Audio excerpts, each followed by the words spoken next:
Hey everyone, my name is JJ Paulson. I'm a student entrepreneur and co-founder of the tech startup Perch. I want to invite you for coffee and conversation on our weekly series, Coffee Talks. We're here to showcase the heartbeat of Gainesville's entrepreneurial spirit. I want to give a quick thank you as this series is made possible by Afternoon Roasting and Seven Ashes Productions. So grab your favorite mug, settle in, and let's explore the exciting world of entrepreneurship together. Now let's meet this week's guest.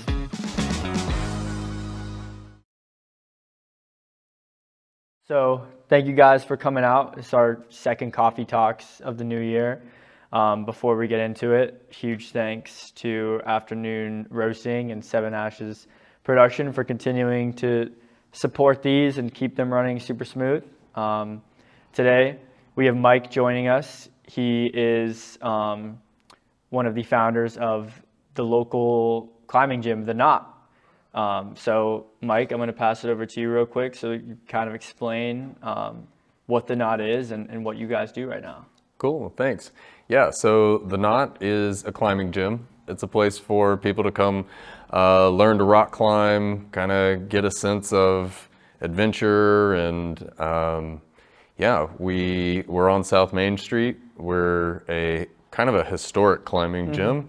We reopened a business that has been there since the early 2000s, and so we're kind of in this process of getting our business, growing our business. So how did you get into the situation of starting a rock climbing gym and being where you're at today? What was the inspiration behind it, and what kind of led you to the current state? Cool. Yeah, so I guess for me it started a long time ago. I got into rock climbing in Boy Scouts in Texas when I was about 15 years old, and then I came down to UF, got involved with the Trip organization. Through the Trip organization, I got a membership to the old climbing gym that was here, the Gainesville Rock Gym, and that pretty much took over my life from that point on.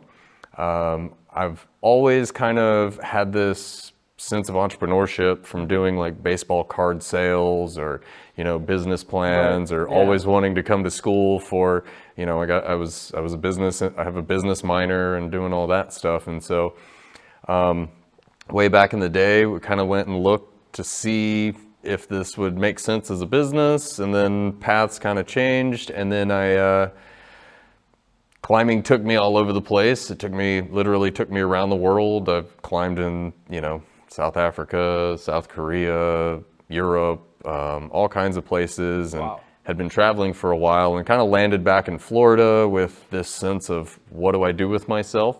Right. The old gym, the Gainesville Rock Gym, had closed down due to some structural issues, and after a few months, it kind of seemed like the guy who was running that business was moving on and had to go and do other things with his life. And there was a little group of people that got together and started talking about, hey, how do we reopen a climbing gym? Because there's so much of a huge community here for climbing, and it's I don't know, it has a lot of impact for, like, once you get into climbing, it starts to kind of control your life and has this like huge impact for it. And heard about this group and had some people talking. They were like, hey, it was kind of funny. There's this table of people, and half the table goes, they say, all right, who's got time to do this? And half the table raises their hand, and that was me. And the other half of the then they ask, well, all right, who's got some money to do this? And the other half of the table raises their hand, and me, and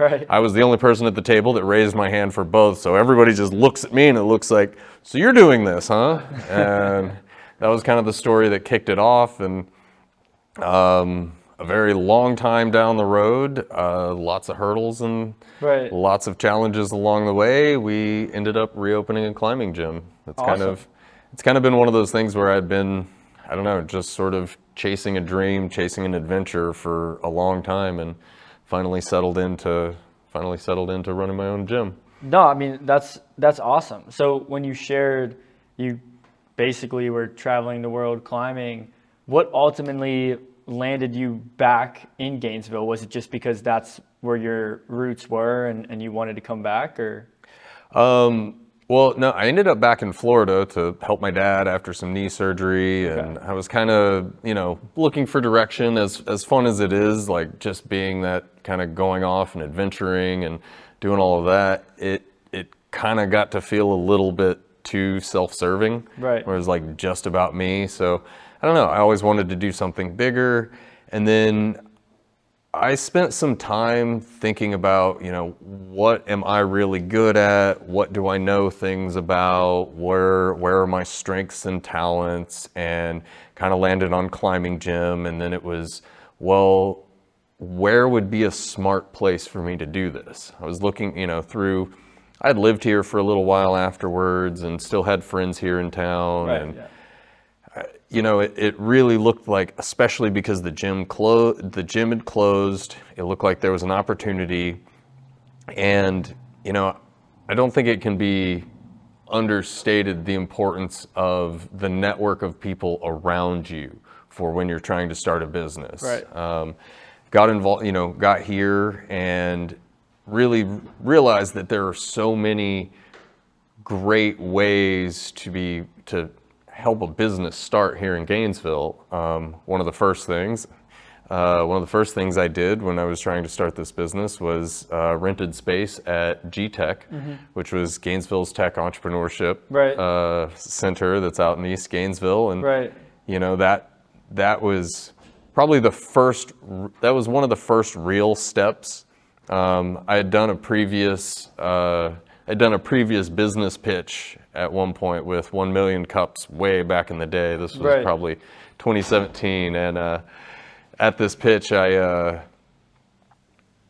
was the first thing that kind of made me say, they kind of forced me to do this pitch. I'd been going for a while and talking Right. about wanting to start this climbing gym, and they just kind of were like, no, you should pitch this. And conveniently, it was like, I think it might have actually even been on my birthday that I did the pitch. But, Wow. Yeah. the couple days leading up, I was like, oh, if I'm doing this, all right, I guess I got to build a website, got to get that up, got to get email addresses, got to try and get some business cards, got to try and just Right. do everything I can to be, a little more professional with it.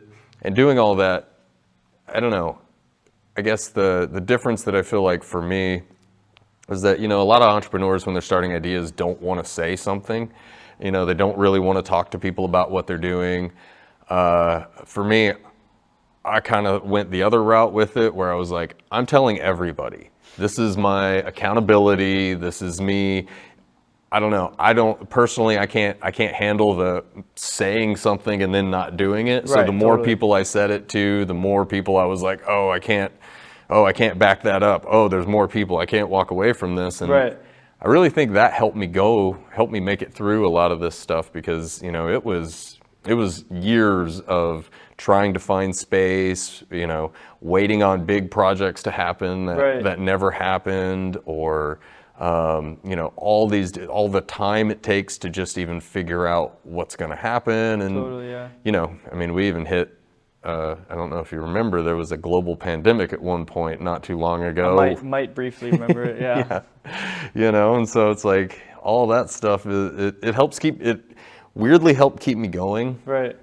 Between that and there were also these peer group meetings that I was doing that, over at G-Tech that were, I thought, incredibly important because I think that accountability is kind of what helped me get through it and kind of get going on everything. Yeah, and I know you kind of just started touching on this, but I'm sure you can provide a pretty unique perspective on your experience of encountering hurdles at the start of a business, because starting something like a rock climbing gym is something far different than like a tech company or a website or e-commerce, anything like that. So I would love it if you can go a little bit deeper into some of those hurdles and maybe how you overcame them.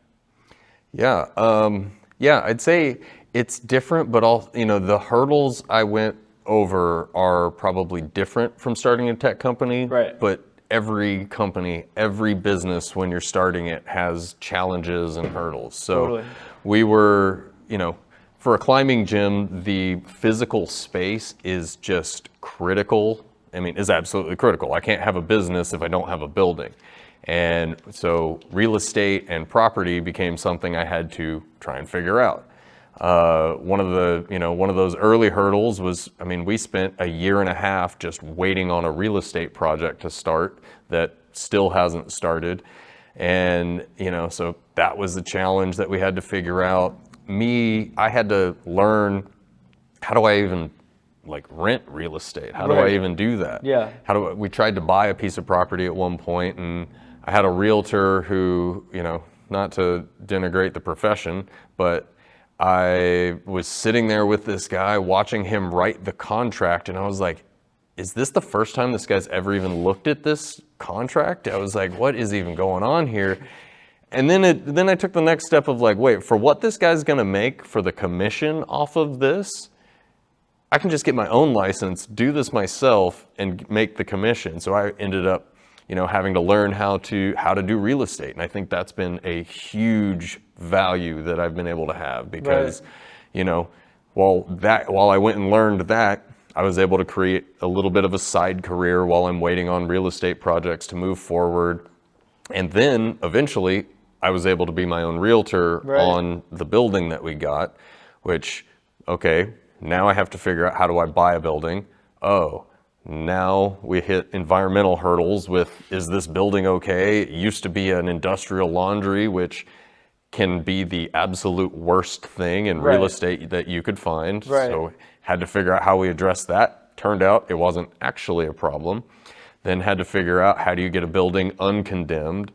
Then had to figure out, how do you get SBA loans? So we went through the whole SBA process.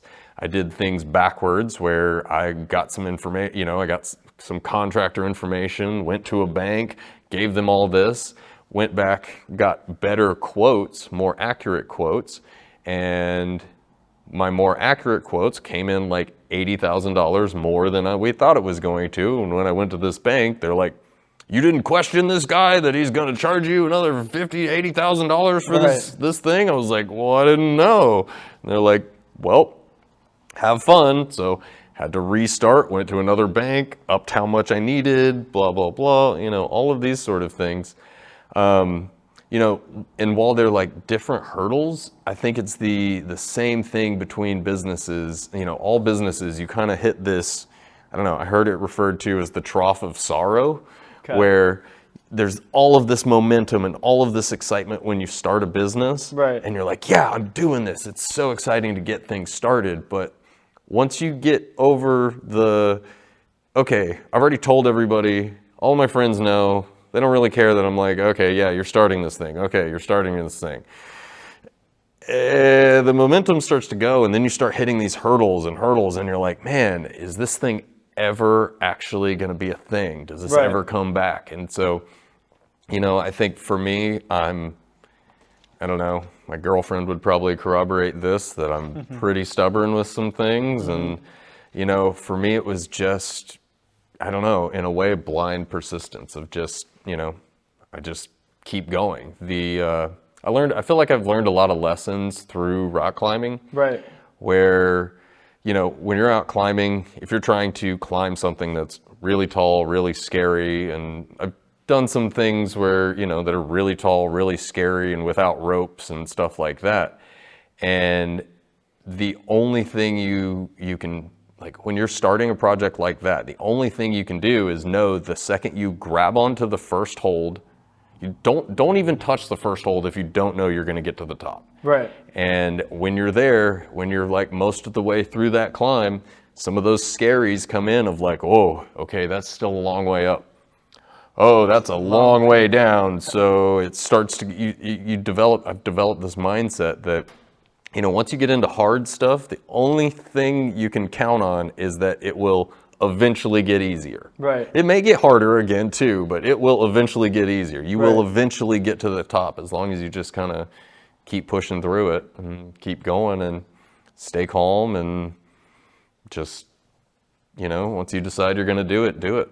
No, that's awesome. And that analogy between, rock climbing and not grabbing that first hold unless you're ready to make it all the way to the top, that middle point, I feel like a lot of people can relate to being at the point of basically no return, where Yeah. you can't go down, because if you go down, you're just falling, and you still have a long ways up. It's like it can get overwhelming. So I definitely appreciate that insight. Moving toward the future, though, like continuing to advance the gym itself. I know right now you guys are currently plotting out in expansion, a giant expansion. Yeah. When I first saw that, I was super, super, super excited to see it. So I would love for you to share a little bit about what that is going to look like in the future. Yeah, so we have been granted the development rights from the city of Gainesville for a piece of property near Depot Park. It's the old RTS building. It's this blue building that, is right there. Most people probably don't even notice the building. They Right. just overflow park there. I don't know. We had looked at that for a long time. It's kind of sat there as an underutilized section of Gainesville, underutilized building, kind of just sitting there, not really doing anything. And so we saw that and decided, this whole idea and this whole gym that we have now, like while it's a really great, really awesome, really awesome business and was a really fun thing for the last, 20 plus years. Right. It was one of the first probably 100 climbing gyms in the country.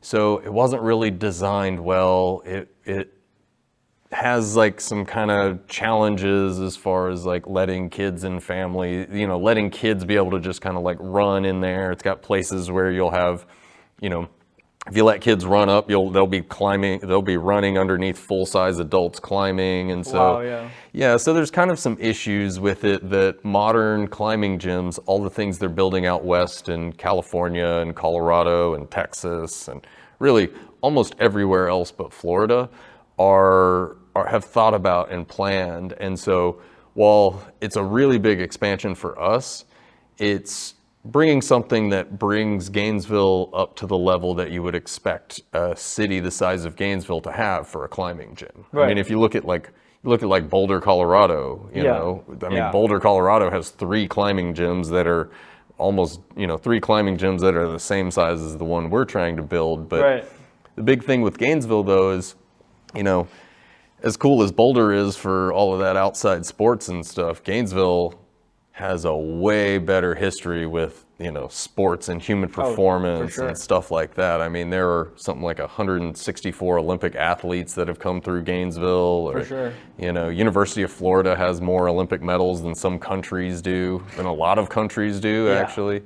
And so we're trying to build something that expands on what we're doing, Right. which is, trying to provide this real sense of community around climbing and plan for the future of the sport and plan where it's growing, which is it's now an Olympic sport. So we Right. want to be able to help create these paths for people while also still doing it and being true to what climbing is, what climbing has been, and like how important climbing, can be to people. I mean, it was, my entire life from 2003 to 2009, and then off and on in between there, it was still one of the main things I was doing for a while. And so this Right. expansion is gonna be this big step up for us in business, but we're also really hoping that, because we're me and my business partner are longtime Gainesville residents. I've been here since, off and on since 2002 at this point. And so Gainesville's become a very special, important place to us. And we think this is something that can really grow Gainesville on not just a local level, but maybe even a national level. Right. Where, right now we can host some cool, fun local competitions. Maybe we'll bring a couple people from other climbing gyms, but but we're limited because, you can't have a 100-meter sprint if you only have 50 meters worth of space to Totally. run. Yeah, totally. So now we're creating space so that we're hoping to create space so that we can have these Olympic disciplines and, have people come in and, you know, if maybe we're not going to be, I don't know if we'll be a national, you know, Olympic finals or Olympic trials place, but, you know, our big goal is to try and be a place where we can hold collegiate nationals. Right.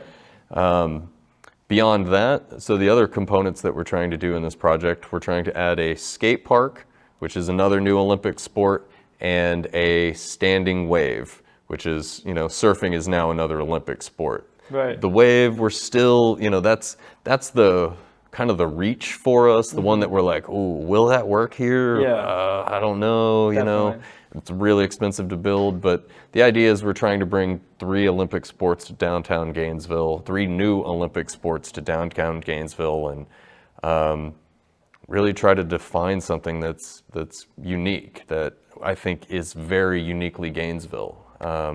Yeah. I think the 2 big things you can say for Gainesville is a music and a sports town. Right. We just really have both world-class music and world-class sports here. Yeah. So No, to me, the biggest part of that is I think the community that's going to be built from an expansion like that. As a student, you know, going to a climbing gym with my buddies, a skate park with my buddies, I mean, that sounds super, super appealing. So I think that's probably going to be one of the coolest things. Is I'm very curious to see the community that I'm sure there's already one built within the current knot, but as you expand it, you know, how does that community expand? And I'll ask because, you know, you just shared you've been in Gainesville for so long, so I'm sure you've seen tons of shifts within Gainesville and the communities within Gainesville themselves. Do you expect your gym to kind of play a part like in those shifts, or are you really just trying to like create a place for people to connect at? I'm not sure if you're planning on trying to outreach to the rest of the city. Oh, certainly. You know, while both my business partner and I were former UF students, I mean, we both graduated from UF with history Right. degrees, which, you know, how'd we end up running businesses with history degrees? I have no idea. But, you know, while the students are an incredibly important portion of this, there's a whole lot that students miss with Gainesville and like Gainesville's identity. You know, Gainesville is a small town, Right. and I don't think a lot of people realize it. One of the really important aspects for me that I thought helped start the business was how small of a town Gainesville is, Right. because, you know, you can have access. I was literally just talking at a city commission meeting before I came over here. I've been able to talk with city commissioners, sit down with the mayor, you know, all of the people who are kind of helping shape Gainesville. And so, you know, we really see this important part of what a climbing gym, well, the students are very important. We also see this as a big community center, a way to develop things that are, you know, I don't know, not really like your standard kind of like, hey, we're just trying to like make money off the students, which that's a cool thing. But Right. a big portion of our business and our big goal is actually trying to find ways. We have an outreach program within our gym to try and find ways to help provide access to climbing for people who otherwise wouldn't be exposed to it. You know, there's a lot of kids that have never even thought about climbing as a sport, you know. Awesome. I mean, and I think there's a lot of opportunities for kids that, you know, maybe you grew up playing basketball, you're tall, you're thin, you're athletic, but you're not 6'5", so, you know, you're 5'11", which is like, okay, that's cool, but, you know, for basketball, that's a really challenging place to be in. You might have a lot of talent, you might be very athletic, but for climbing, that gets you're still in fairly tall range, and if you get into it young enough, the sport of climbing is still so new. There's a lot of opportunity for people who maybe aren't going to ever be able to really make it as a pro in the more traditional sports to get into climbing. And I mean, even create opportunities for themselves. And, you know, even just you train hard, work hard, you can still catch up to a lot of people. Right. So, yeah, so we're trying to figure out how do we really have an impact in the city of Gainesville. I That's mean, awesome. one of our core values for our business is being impact driven. We try and think about what all we're doing and how we can, like, you know, make it effective.